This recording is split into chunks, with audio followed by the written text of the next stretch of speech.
The stars above the Terran system shimmered with their usual indifference the day Captain Ishara Mal made the mistake that would unravel centuries of Varnak dominance.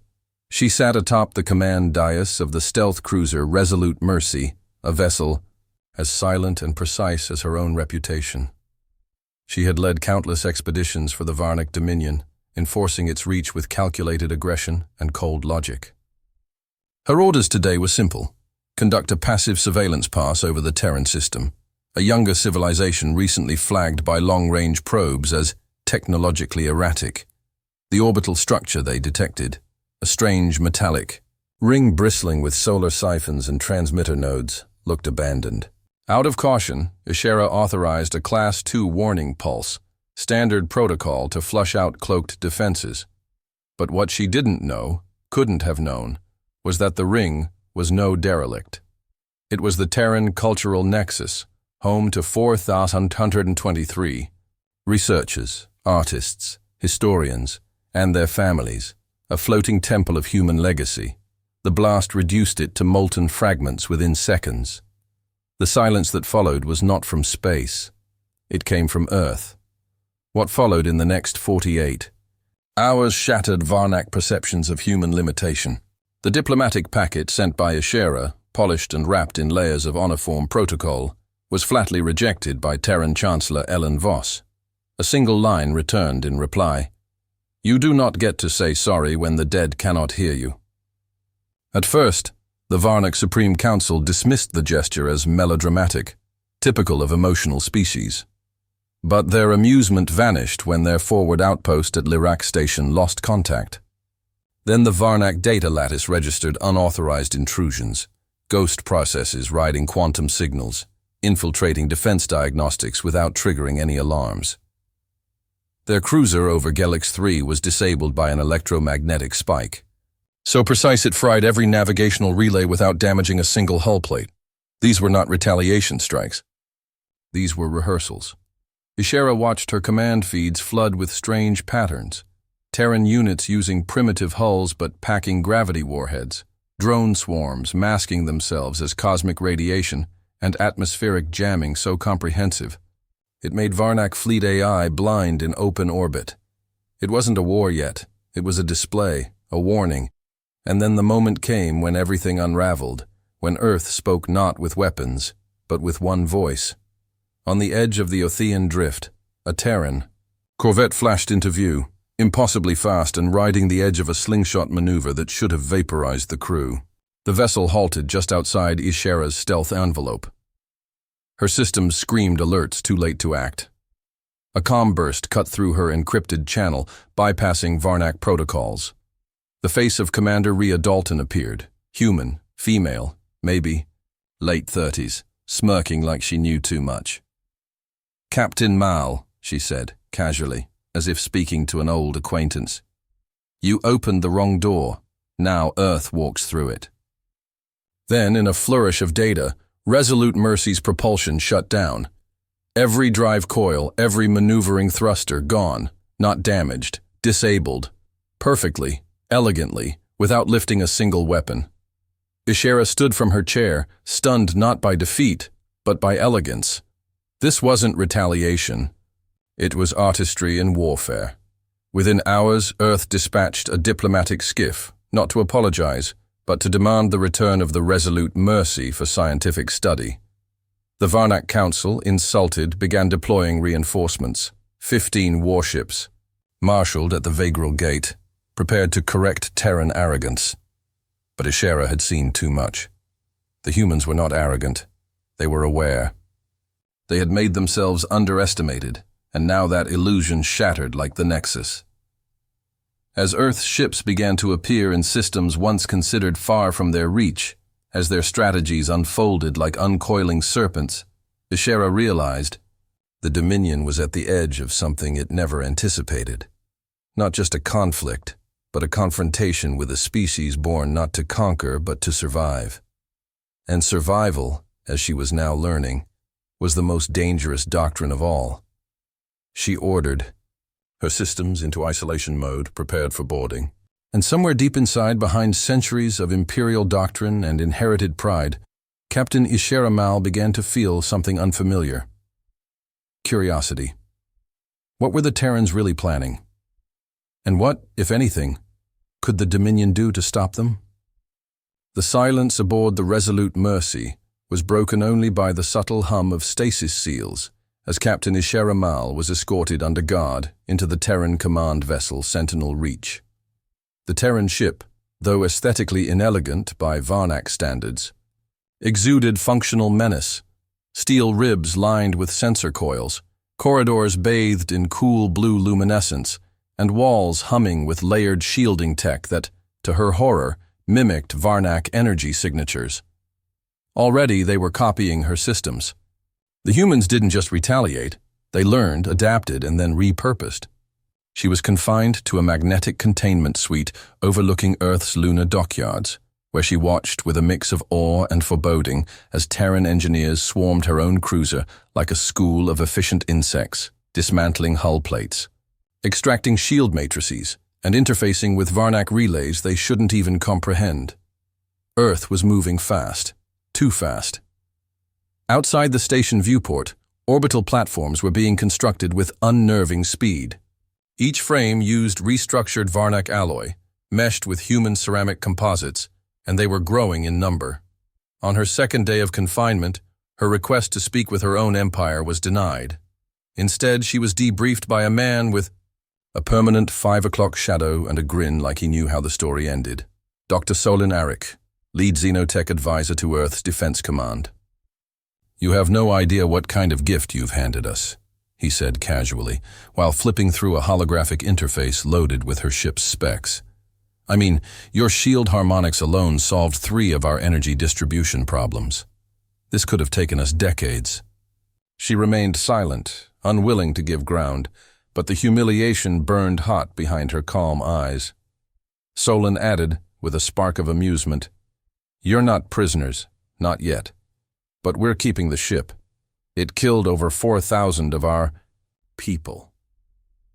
Her jaw tightened, but she didn't respond.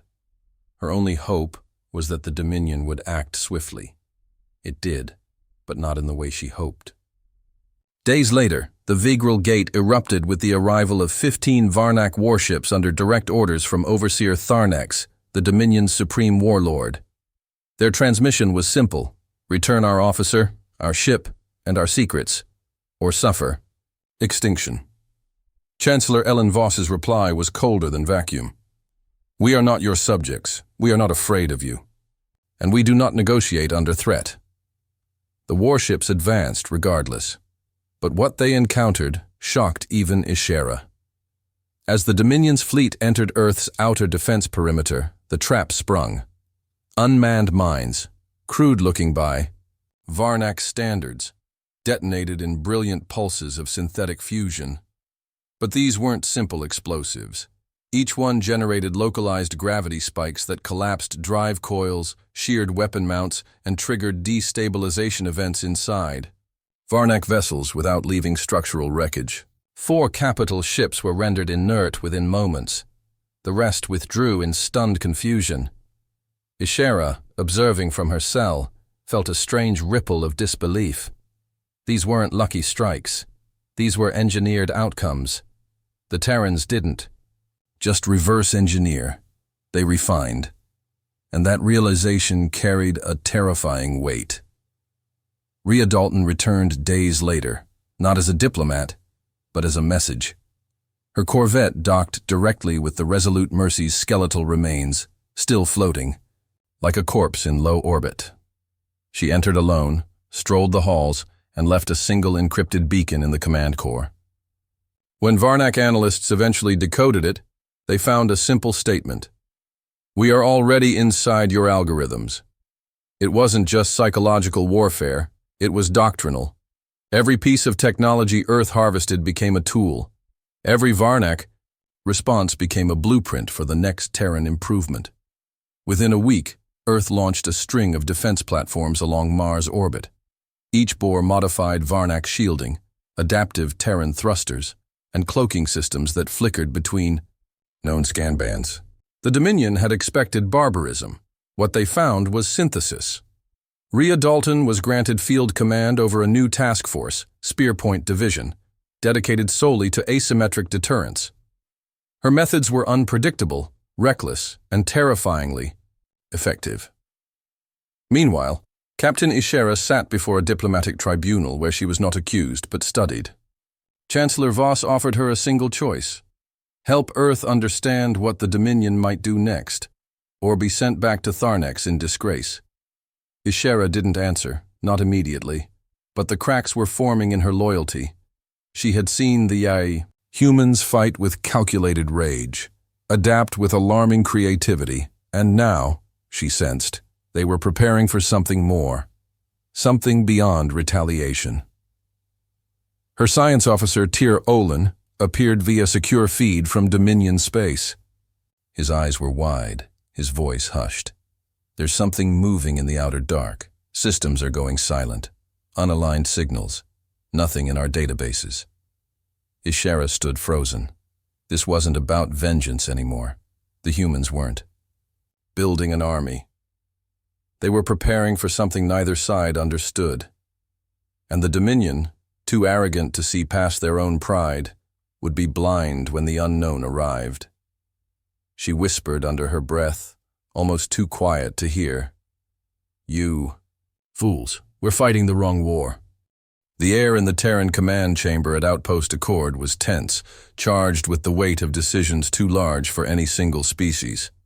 Captain Ishera Mal stood at the center of it, no longer a prisoner, but not yet a peer, watching the feeds cycle through intercepted Dominion transmissions and Terran countermeasures. What had begun as retribution was now evolving into something far more intricate. A high-stakes equilibrium of stolen knowledge, improvised engineering, and ideological brinkmanship. Earth's proposal for a ceasefire came not through desperation, but through dominance. Chancellor Voss addressed the Varnak delegation directly through an open-space relay, her voice cold steel wrapped in silk. "We will not be the architects of genocide," she said, "but we will not be its victims either. Your technology is now ours, your tactics absorbed. The next time you approach our world, it will not be with superiority. It will be with reverence, or not at all." The message struck like a detonation across the Dominion's command lattice. Tharnex's reply, broadcast days later, was laced with contempt. "You are children with knives. When you bleed, you will remember who taught you war." But even as he flexed the dying muscles of an overstretched empire, Earth moved first. Protocol Terminus, a failsafe hidden within the asteroid belts, was activated. Dozens of dormant constructs flared to life, drone forges embedded inside asteroid. Husks now humming with energy. Terran engineers had seeded them with Varnak drive cores and heuristic logic, creating a self-sustaining network of autonomous defense hubs capable of producing adaptive war drones with variable payloads. It was no longer a bluff. Earth had created an ecosystem of war in their home system, an immune system with teeth. Ishera watched the demonstration from a glass-decked observatory. Terran military engineers had invited her as a neutral observer, but the message was unmistakable. Drones launched in tight phalanxes, their hulls shimmering with mimicry patterns, splitting into formation bursts that overwhelmed every Dominion protocol she'd ever seen. They learned too fast. They evolved mid-battle. Tyr Olin, still embedded within the Dominion's analytic core, sent encrypted warnings through a backchannel. Tharnex is preparing a cleansing strike, mass driver kinetic impacts. He means to turn Earth into a cratered tomb.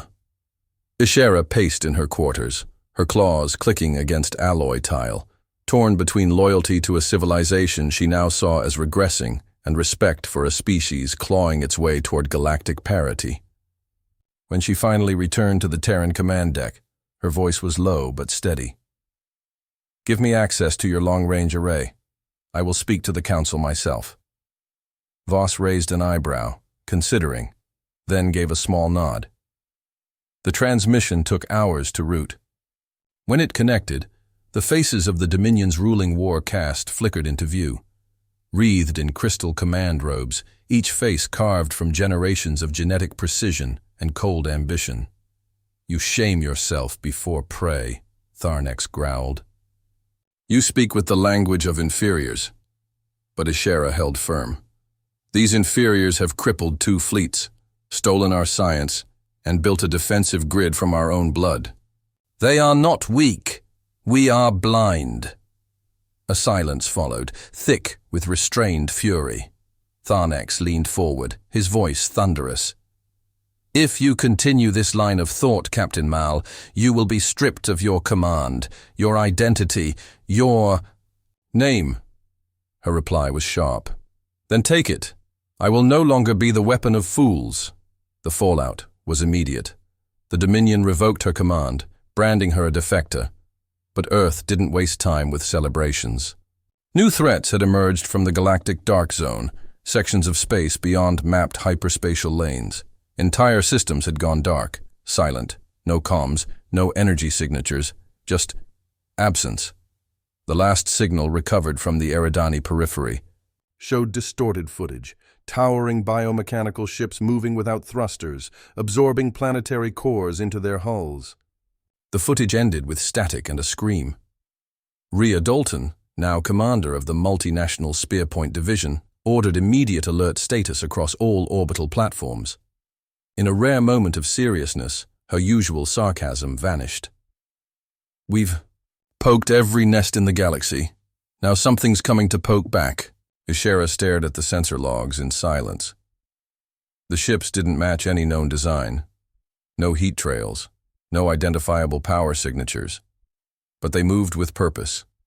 Hunters in the void. Tyr Olin's final transmission before his channel went. Dark was only 5 words long. "They are not from here." The Terran Unity activated full-stage protocol terminus. The skies of Earth shimmered as hundreds of orbital plates powered up, drone clouds swarming to formation. Humanity was ready to fight, but this time, so was the Varnic defector who had once aimed weapons at their home. As Rhea stood beside her on the command deck, watching the stars for movement, she muttered, "Guess we're on the same side now, huh?" Ishera didn't smile. She simply said, "If we survive this, the galaxy changes forever." And just beyond the Kuiper line, the first of the holopath ships broke cover, silent, massive, and hungry. The stars over Earth dimmed as the first of the holopath leviathans breached the system edge, blotting out constellations with biomechanical hulls that shimmered like living obsidian. They did not broadcast signals, nor did they acknowledge hails, just a wall of motionless dread, drifting closer with planetary-scale mass and incomprehensible intent. The combined forces of the Terran Unity and the hastily restructured Varnac resistance scrambled to respond, but even their pooled strength felt laughably small against vessels that eclipsed orbital colonies. Ishera Mal stood at the heart of Outpost Accord's command nexus, now promoted to liaison commander, bridging the minds of 2 species that had once sought to annihilate each other. Around her, human tacticians barked orders in clipped tones, their interface panels glowing. With Terran-Varnac hybrid glyphs, a language born of crisis. Rhea Dalton, dressed in a reinforced command exosuit patched with Dominion alloys, paced beside her, chewing on a protein strip as if she hadn't just issued orders to detonate 3 drone clusters along the Mars defensive belt. "Any sign?" "They even noticed," she muttered. "They absorbed kinetic impact like fog swallowing rocks," Ishera answered, her tone edged with a calm dread. "Their armor is reactive, alive maybe. Each hit just teaches them.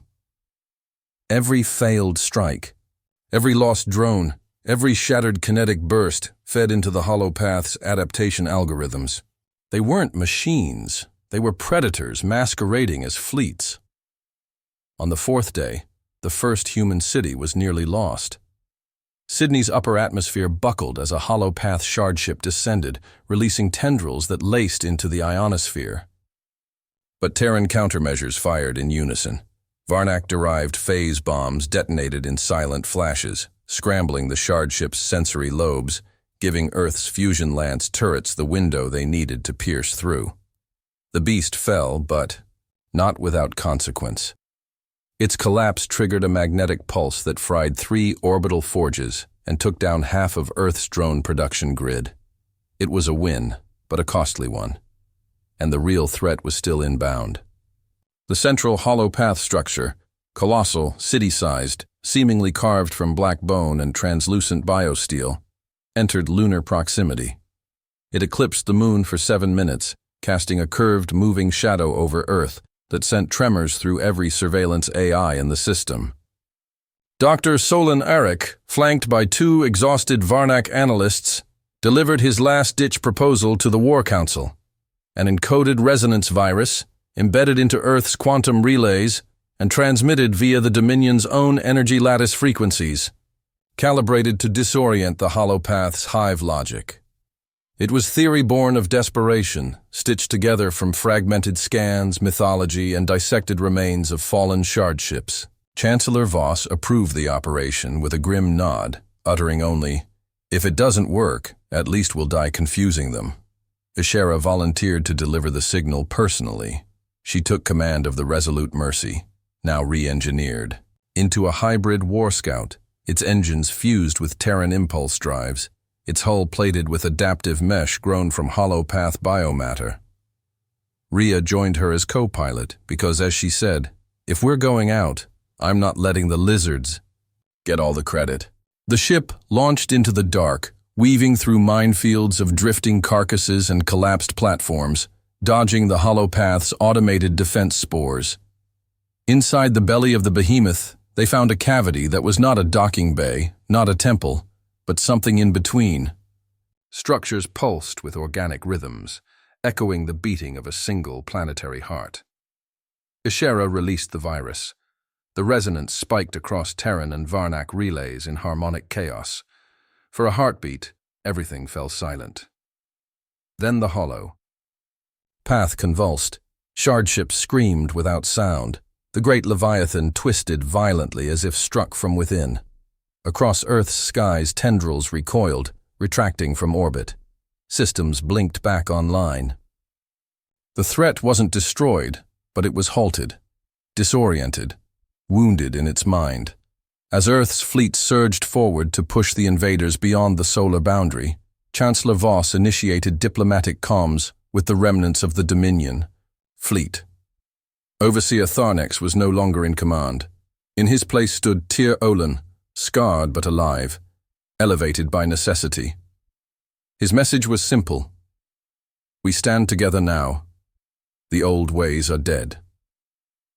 Within a Terran week, the accord was signed. Humanity and Varnak Dominion joined in mutual defense, research, and cultural exchange.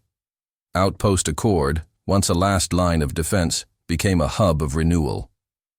Captain Ishera Mal remained there now, Earth's first interstellar liaison officer, a symbol of what the future demanded, unity over dominance.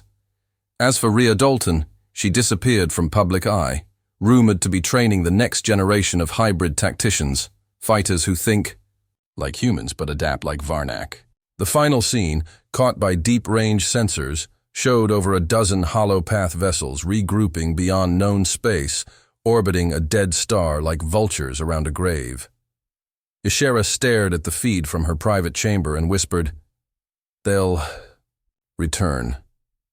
Beside her, a new transmission chimed, first contact from another unknown signal, drifting in from the galactic void. The story wasn't over. The galaxy was just beginning to wake up.